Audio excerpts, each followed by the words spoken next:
여자분들이나 야구를 좋아하지 않는 분들은 별로 관심이 없으실지 모르겠지만 미국 메이저리그에서 전설적인 투수로 통하는 롤란 라이언이라고 하는 사람이 있습니다. 혹시 들어보셨는지 모르겠습니다.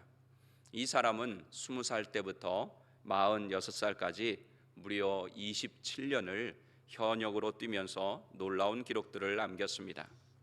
프랑스의 스포츠 인지 연구소인 이르메스 연구소에 따르면 야구 선수는 26살이 전성기라고 합니다. 26살.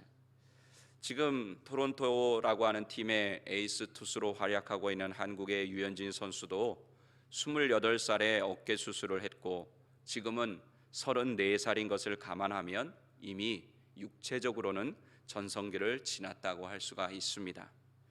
투수들은 어릴 때부터 어깨를 혹사하기 때문에 신체 전성기가 지난 27살에서 28살에 대부분 부상당하는 경우가 많다고 합니다. 그래서 프로 세계에서 투수가 10년 이상 선수 생활을 한다는 것은 쉽지 않습니다.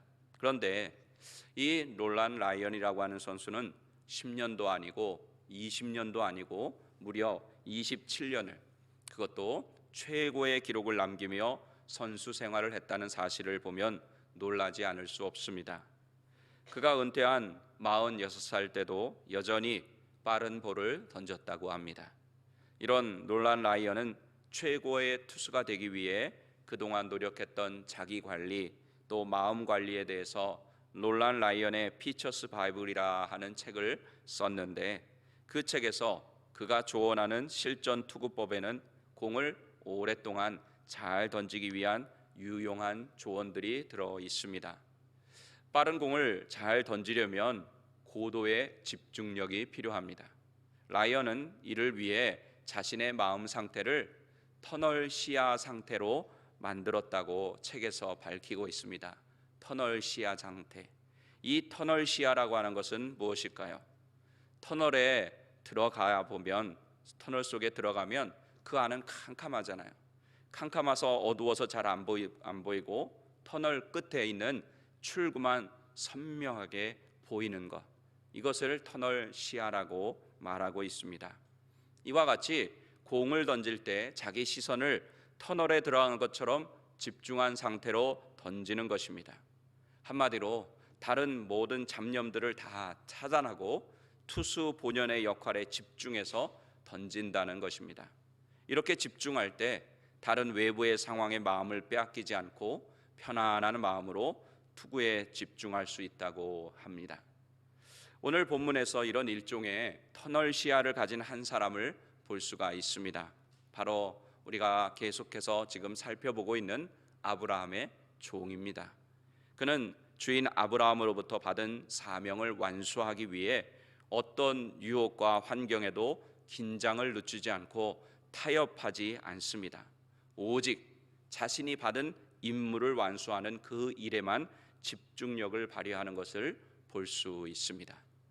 저는 오늘 본문 말씀에 의지해서 선택과 집중이라는 제목으로 할 일도 많고 또 하고 싶은 것도 많은 세상에서 다양한 유혹을 받으며 살아가는 우리 그리스도인들이 어떻게 하면 롤란 라이언 투수가 이야기한 터널 시야를 가지고 하나님의 일에 집중할 수 있는지 우리에게 주시는 두 가지 은혜를 오늘과 내일 이틀에 걸쳐서 나누고자 합니다.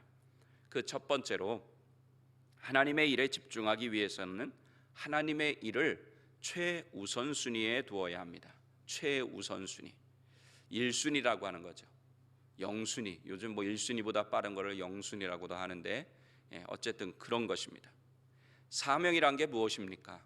사명, 간단하게 말씀드리면 종이 주인에게 받은 임무를 말합니다. 일단 사명을 받은 종은 이 사명이 그의 삶에서 가장 중요한 최우선순위가 되게 합니다. 이것이 종의 삶을 움직이는 원동력이기 때문입니다. 따라서 사명이 있는 사람이 일을 하는 것과 또 그렇지 않은 사람이 이 일을 하는 것은 엄청난 차이가 날 수밖에 없습니다. 저는 목사라고 하는 주의 종의 사명을 받은 사람들입니다. 또 여러분들도 평신도로서 주의 사명을 받은 분들입니다. 우리 교회는 그렇지 않지만 제가 이렇게 전에 교회에 보면 우리 평신도 분들 중에서도 목사의 사명을 받은 분으로 이렇게 헷갈려 하시는 분들이 있어요. 이렇게 무슨 얘기인지 이해되세요? 근데 나중에 보니까 결국은 교회를 나가서 신학교를 가시더라고. 그래서 또 어느 정도 일정 시간이 되면 인사를 하면서 목사님 제가 신학교 가서 이제 목사 안수 받았습니다. 뭐 이런 이야기를 하시는 분들이 꽤 제가 있는 것을 지난 미국 생활하면서 많이 봐왔습니다. 중요한 것은 왜 사명이 중요하냐? 이것은 우리를 움직이게 하는 삶의 원동력이기 때문에 그렇습니다. 내가 만약에 주의 종의 사명을 받았다고, 목사의 사명을 받았다고 믿으면 그 사명이 저를 움직이게 하는 거예요. 만약에 여러분들도 마찬가지죠. 여러분들의 삶 속에 우리 하나님이 주신 사명이 분명히 있습니다. 그 사명을 올바로 알게 되고 거기에 집중하게 되면 여러분의 삶이 그것 때문에 움직이게 된다는 거예요.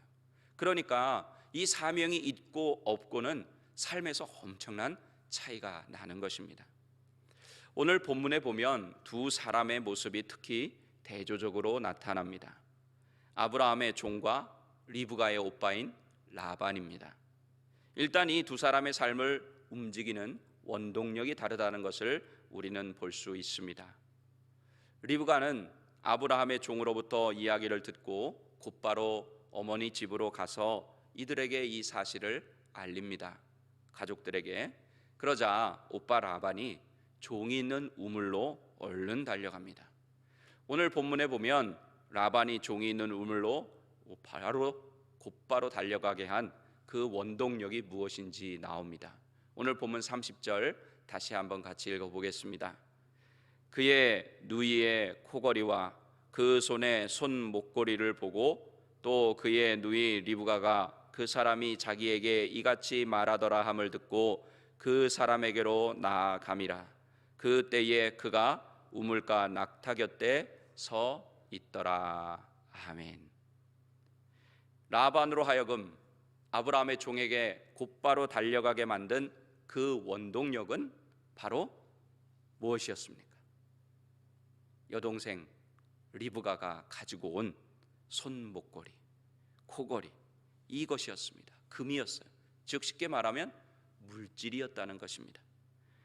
라반은 후에 야곱의 이야기에서도 다시 나오지만 돈에, 물질에 민감한 사람입니다. 리브가가 찬 폐물을 보니까 이 리브가가 만난 사람이 예사롭지 않은 사람이라고 하는 것을 금방 알아차린 거예요. 우리 좀 세상 말로 하면은 뭐예요? 돈 냄새를 맡은 거예요. 그러니까 평소에 자기가 관심 있던 거니까 얼른 그 사람이 있는 우물가로 달려가는 것입니다. 낙타 10마리와 많은 종들을 데리고 또 종이 또 밑에 있는 종들을 데리고 또 폐물들을 가지고 왔다고 하니까 이 사람 대단한 사람인가 보다. 뭔가 좀 있는 사람인가 보다. 얼마나 부자일까 하면서 이런 관심 속에서 달려간 것입니다. 라반이 아브라함의 종을 집으로 초대합니다. 잘 아시는 대로 우리 고대 근동 지방에서는 낯선 나그네가 찾아오면 오랜 여행에 더러워진 발을 씻을 물 제공하고 또 음식을 잘 대접하는, 손님을 잘 대접하는 문화가 그 당시에 있었기 때문에 이 라반도 이 아브라함의 종을 잘 대접했습니다. 음식을 베풀었어요. 그러면서 먼 길을 오셔서 시장할 테니까 어서 음식 드시라고 이렇게 권합니다. 그때 아브라함의 종이 이렇게 말합니다. 33절의 말씀 다시 한번 읽어보겠습니다. 그 앞에 음식을 베푸니 그 사람이 이르되 내가 내 일을 진술하기 전에는 먹지 아니하겠나이다. 라반이 이르되 말하소서. 아멘. 이것이 별거 아닌 내용 같지만 굉장히 그 안에는 중요한 내용이 의미가 담겨 있습니다. 여기서 아브라함의 종이 내 일이라고 한 것이 무엇일까요? 내 일, 종에게 있는 일, 바로 주인 아브라함에게 받은 사명이죠. 아브라함의 아들, 한국으로 표현하면 도련님의 아내를 구해야 하는 그 사명을 말합니다. 종에게는 이 사명이 아브라함으로부터 받은 것이지만 하나님의 입장에서 볼 때는 하나님으로부터 주어진 하나님의 나라를 만드는 사명이었습니다. 여러분, 500마일 가까운 그런 먼 거리를 차로 간 것도 아니고 동물들을 데리고 여러 사람들 물건들을 싣고 갔으니까 이 종의 입장에서도 얼마나 지치고 힘들고 배고프고 쉬고 싶었겠습니까? 그래서 대접한 것을 그냥 음식을 먹고 여유 있게 사실은 제가 이러이러한 이유로 여기에 왔습니다 하고 천천히 설명을 해도 될 텐데 이 종은 그렇게 하지 않았습니다. 하나님의 일을 현재 자신의 삶의 최고의 우선순위에 놓았던 것입니다. 그래서 자신이 비록 지치고 배고파서 음식을 먹고 싶어도 식사라는 자신의 육신을 위한 일과 하나님의 일 중에서 어떤 일을 택하는 거예요? 하나님의 일을 택하는 것입니다. 그 잠깐에 이루어지고 그 집안에서 이루어지는 일, 뭐 음식을 먼저 먹고 나중에 이야기하고 뭐 먼저 이야기하고 나중에 먹는 게 뭐 그렇게 중요한가, 그렇게 할 수 있지만 이 종의 입장에서는 그런 것이 아니었습니다. 자신이 받은 그 사명이 너무나도 소중했기 때문에 이것을 먼저 해결해야 했던 것입니다. 그러 이 말씀을 우리 하나님께서 굳이 성경에 기록해 놓으신 것은 하나님의 일이 우리에게 있어서 육신의 필요를 해결하는 것보다 더 우선이라고 하는 것을 우리에게 보여주시고 강조하기 위해서입니다. 그러므로 리브가 집안 사람들을 이 아브라함의 종은 긴장하게 만든 거예요. 라반이 좀 우습게 봤겠죠. 대체로 손님을 대접하면 와서 잘 차려주고 잘 대접하면 그동안에 여러 가지 뭐 관계도 좋게 만들었을 것이고 인맥도 만들어 왔을 것이고 그렇게 했던 자기의 경험이 있었을 거예요. 그래서 똑같이 아마 이 아브라함의 종도 대접을 했을 것입니다. 그런데 이게 웬일입니까? 아브라함의 종이 잠깐 식사는 됐습니다. 제가 제 일을 먼저 이야기하기 전에는 밥을 먹을 수가 없습니다. 그러니까 딱 그 식구들이 어떻게 느꼈겠어요? 리브가의 식구들이 조금 전에 경험했던 사람과는 좀 다르네. 뭔가 마음속에 긴장을 하는 것입니다. 긴장을 하는 거예요. 그래서 여러분들이 신방을 받으실 때나 어떤 교회에서나 일이 있으실 때 예배를 먼저 드리셔야 돼요. 예배를 먼저. 그것이 뭐 순서적으로 상황에 따라서도 그것도 또 이렇게 융통성 있게 해야 되지만 그래도 중요한 것은 목적대로 하나님 앞에 먼저 행하는 것이 중요합니다. 주일도 마찬가지예요. 주일 예배를 우리가 중심으로 모든 교회 일들이 이루어져야 하는 것입니다. 뭐 잠깐 다른 이야기를 했지만 어쨌든 그와 연관된 이야기니까 우리도 신앙생활 하다 보면 이와 비슷한 경우를 종종 경험하게 됩니다. 우리 그리스도인의 사명 무엇이라고 생각하십니까? 여러분들 사명, 이거는 꼭 죽을 사자가 먼저 생각이 나가지고 죽을 사자는 아닌데 그죠? 한문으로 사명 그러면 마치 저기 아프리카 오지에 가고 아마존 정글에 가가지고 막 복음 전하다가 순교를 해야 될 것 같은 그런 이게 이미지가 딱 먼저 떠올라요. 사명 그러면 아니면은 내가 평생을 주의 종으로 살아야 되나? 뭐 이런 또 어떤 일을 할 때 내가 이걸 정말로 큰 뭔가 해야 되는 것처럼 그렇게 생각을 할 때가 많습니다. 하지만 이런 것도 물론 사명이에요. 사명이지만 그리스도인에게 있어서 가장 기본적인 사명은 먼저 일상의 삶에서 그리스도인처럼 살아가는 거예요. 이게 우리 하나님께서 우리에게 주신 기본적인 사명입니다. 그러면 나중에 저절로 하나님께서 또 다른 사명을 주십니다. 우리가 일상의 삶에서 그리스도인처럼 살아간다는 것은 무슨 뜻일까요? 사실 요즘 기독교가 세상으로부터 좋지 않은 말들을 듣는데 이게 뭐냐, 왜 그러냐? 일상에서의 삶에서 기독교인들이 삶을 기독교인처럼 살지 않았기 때문에, 일상에서의 기독교인의 삶이 무너졌기 때문입니다. 요즘은 물론 한국도 기독교가 많이 보편화됐기 때문에 예수 믿는 사람들이 각계각층에 다 있어요. 그러다 보니까 사건 사고가 터지면 어차피 목사가 사고 치는 건 목사라고 나오니까 그렇게 나오겠지만 이렇게 나쁜 일을 해서 나오면 나중에 기사 같은 데 보면 어느 교회 장로님이더라, 어느 교회 집사님이더라, 뭐 어느 교회에서 뭐 열심히 뭐 신앙생활 한다더라, 꼭 이런 단서가 붙어요. 비판하는 거죠. 비판하는 거예요. 이렇게 그리스도인들이 세상에서 일상의 삶, 거기서 그리스도인처럼 살지 못하면 이렇게 세상으로부터 욕을 먹게 되고, 결국은 그 이전에 뭡니까? 하나님 앞에서 사명을 다하지 못했기 때문에 죄를 짓는 것입니다. 제가 미국에 와서 살아보니까 목사로서 느끼는 것이 한국의 기독교와 미국의 기독교가 다른 점이 있다고 하는 것을 이제 많이 깨닫습니다. 그 중에 하나가 뭐냐면, 한국 기독교는 우리도 아시지만 열정이 있어요. 거기 막 열심히 있어요. 뭘 하면 그냥 막 모든 걸 다 걸어요. 목숨을 걸어요. 근데 반면에 이 미국의 기독교는 일상의 삶 속에 녹아 있어요. 일상의 삶 속에 녹아 있어요. 저는 이게 미국의 힘이라고 믿습니다. 이 오랜 기독교의 역사도 있겠지만 이 미국의 기독교는 삶 속에 녹아 들어가 있기 때문에 그냥 정직해요. 정직한 거를 당연한 걸로 여겨요. 또 그렇게 살아야 한다고 그냥 생각해요. 그러니까 우리 정직하지 않은 사람은 뭐라고 강조해요? 정직해야 된다, 정직해야 된다 막 이렇게 강조하는데, 이 미국은 그렇지 않아요. 제가 놀란 거는 그냥 다 믿어줘요. 뭐 이민국에 가든지 뭐 아니면은 공항에서 입국을 하든지 다 믿어주더라는 거예요. 죄송한 표현이지만 저도 미국에 처음 올 때 거짓말을 한번 했습니다. 하도 비자를 짧게 찍어줘가지고 911 이후에. 왜냐하면 좀 있어야 뭐 비자 변경도 하고 뭐 이렇게 체류 신분 변경도 하니까 누가 가르쳐 주더라고요. 이렇게 얘기해야 좀 길게 찍어준다고. 그런데 믿더라고. 믿어요. 근데 또 무서운 건 뭐예요?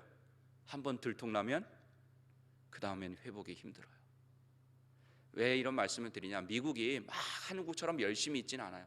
그런데 이 나라의 사람들의 삶 속에는 뭐가 있느냐? 기독교의 정신이 그냥 그 삶에 배어 있어서 그냥 그렇게 자연스럽게 삶 속에서 나온다는 것입니다. 미국의 헌법의 기초가 어디서 나왔다고 합니까? 교회 헌법. 미국 한 나라의 헌법이 교회 헌법을 기초로 만들어진 거예요. 그러다 보니까 다른 나라의 헌법과는 달리, 또 미국의 헌법을 가지고 또 다른 나라들이 만들었겠지만 또 그 헌법 속에는 그래서 기독교의 정신이 들어가 있어요. 뭐 지금은 많이 그렇지 않지만, 그래서 미국에서 만든 법은 그 법을 지키다 보면은 자연스럽게 하나님의 말씀대로 살게 되는 그런 효과도 있습니다. 아쉽게도 한국 기독교는 교회 안에서의 삶과 교회 밖에서의 삶이 많이 다릅니다. 교회 안에서는 정말 신실한 그리스도인, 신실한 목사 같은데 세상에 나가서 사는 모습을 보면 그리스도인인지 알 수가 없고, 세상의 소금과 빛이 되어야 하는데 그 역할을 제대로 하지 못하고 있습니다. 하나님의 백성이고 자녀이면서 하나님의 일을 최우선으로 선택하지 않습니다. 그러다 보니까 사람들이 볼 때 믿지 않는 사람들과 그리스도인들이 잘 구별이 되지 않는 것입니다. 세상이 교회와 기독교인들을 통해서 빛을 보지 못하니까 어두워서 난리들인 것입니다. 예를 하나 들어보겠습니다. 우리 주일 성수, 또 예배를 드리는 것. 그리스도인이 세상 가운데 살아가다 보면 두 가지 삶을 살아야 되기 때문에 힘들어요. 세상 사람들은 그냥 세상의 삶을 살면 돼요. 근데 우리 그리스도인들은 어떻습니까? 그리스도인의 삶도 살아야 되고 세상 가운데 살기 때문에 세상의 삶도 살아야 되는 이 두 가지 고충이 있는 것은 사실입니다. 특히 다른 사람 밑에서 일하거나 다른 사람들과 같이 일하는 직장인 경우에는 더 심합니다. 그 고충을 이해하지 못하는 것은 아니지만 주일에 회사에 일이 있다고 할 때 과감하게 하나님께 예배드리는 것이 저에게는 먼저입니다. 주일에 교회 나가서 예배드리는 것이 저에게는 우선순위입니다 하고 알려주어야 합니다. 최소한 고민하는 모습이라도 하나님 앞에서 보여야 합니다. 그럴 때 세상은 우리를 보고 긴장하게 되는 거예요. 전에 봤을 때 내가 아는 예수 믿는 사람들은 이렇지 않았는데 이 사람 뭔가 좀 다르네? 처음에는 손가락질 하죠. 욕해요. 얼마나 욕하고 핍박하는지 모릅니다. 예수쟁이라고 겉으로 얘기는 하지 않지만 그런데 나중에 보면 어떻게 돼요? 하나님이 높여주세요. 높여주셔서 오히려 인정받게 돼요. 아, 저 사람처럼 살면 나도 예수 믿고 싶다 하는, 그렇게 하나님이 만들어 주신다는 것입니다. 이제 오래전 일이니까 제가 하나 저에 대해서 말씀을 드리겠습니다. 이해하시고 들으시기 바랍니다. 제가 이제 고등학교 때 고3 때 대통령 표창을 받을 기회가 있었어요. 근데 그게 표창장을 주는 날이 주일인 거예요. 주일날. 고등학생이 대통령 표창을 받으니까 얼마나 기분이 좋겠습니까? 또 학교 입장에서는 당연히 참석할 줄 알았겠죠. 근데 제가 선생님에게 가서, 선생님, 너무나 좋은 일인데 저는 못 갑니다. 왜 그러냐고. 저는 주일날 교회 가야 됩니다. 난리가 난 겁니다. 그 얘기를 교무실에서 듣더니 막 다른 선생님들이, 예수 믿지 않은 선생님들이 막 욕을 하면서 예수 믿는 애들 상 주면 안 된다, 뭐 어쩌다, 막 난리를 치는 거예요. 그러니까 여러분들이 생각할 때 뭐 학생이 그런 거 당한 거 가지고 뭐 그러냐 할 수도 있겠지만, 고3의 입장에서는 학생 입장 엄청나게 큰 두려움이 확 밀려오더라고. 교무실에서 막 선생님들이 그렇게 난리를 치니까. 그래도 선생님, 저는 그래도 교회 가야 됩니다. 저 표창장 안 받아도 좋습니다. 그래서 이제 지나고 나서, 그 사건이 있고 나서 하루는 가장 많이 난리친 염라대왕이라고 하는 별명을 가진, 애들을 얼마나 많이 때렸는지, 애들이 얼마나 많이 무서워하는지 염라대왕이라고 하는 별명이 붙은 선생님이 있는데, 그 선생님이 가장 많이 난리쳤거든요. 그러니까 얼마나 학생이 쫄았겠어요. 제일 많이 때리는 선생님이 난리를 쳤으니까. 그런데 그 일이 있고 나서 얼마 지나서 그 선생님이 부르더라고. 갔더니 미안하다고, 자기가 너무 미안하다고 하면서 사과를 하는 그런 경험을 했습니다. 그 교무실에서. 물론 그 선생님 입장에서도 쉬운 일은 아니었겠죠. 이렇게 하나님이 하나님의 일을 선택하니까, 그 당시는 힘들고 조금 어려움이 있어도, 손해보는 일이 있어도 하나님이 결국은 해결해 주시더라 하는 것입니다. 그리고 그 안에서 하나님이 영광을 받으십니다. 여러분, 정직, 배려, 섬김, 희생, 사랑, 손해를 감수하는 것, 참는 것, 이것이 일상의 삶에서 그리스도인의 삶이라고 하는 것 기억하셔서 이런 삶을 통해서 하나님께 영광을 올려드리시기 바랍니다. 하나님의 일을 소중히 여기고 그것을 우선순위로 둘 때 사명을 감당할 수 있게 될 것입니다. 그리고 세상으로 하여금 긴장하게 만들어서 우리를 통해서 하나님의 나라가 보여지고 예수님을 보게 할 수 있습니다. 이것이 곧 삶으로 복음을 증거하며 다른 사람들도 살려내는 아주 중요한 하나님의 일을 사명이라고 믿습니다. 하나님의 나라는 우리 그리스도인들의 일상의 삶에서 하나님의 일을 우선순위에 두고 집중할 때, 우리가 하나님의 일을 선택할 때 이 땅 가운데 이루어집니다. 아브라함의 종이 비록 종의 신분이지만 주인이 맡겨진 사명의 우선순위를 두니까 다른 사람들이 다 그의 말을 듣게 되고 긴장하게 되고 하나님을 우습게 보지 않게 되고 앞으로 되어지는 모든 일들이 하나님의 일이 되게끔 했습니다. 하나님의 일을 선택하고 하나님의 일에 집중하시기 바랍니다. 그래서 하나님께서 여러분에게 맡겨주신 사명을 여러분의 일상의 삶 속에서 감당하여 달려갈 길을 다 간 후에 우리 주님께서 예비하신 생명의 면류관을 쓰기를 원합니다. 기도하시겠습니다.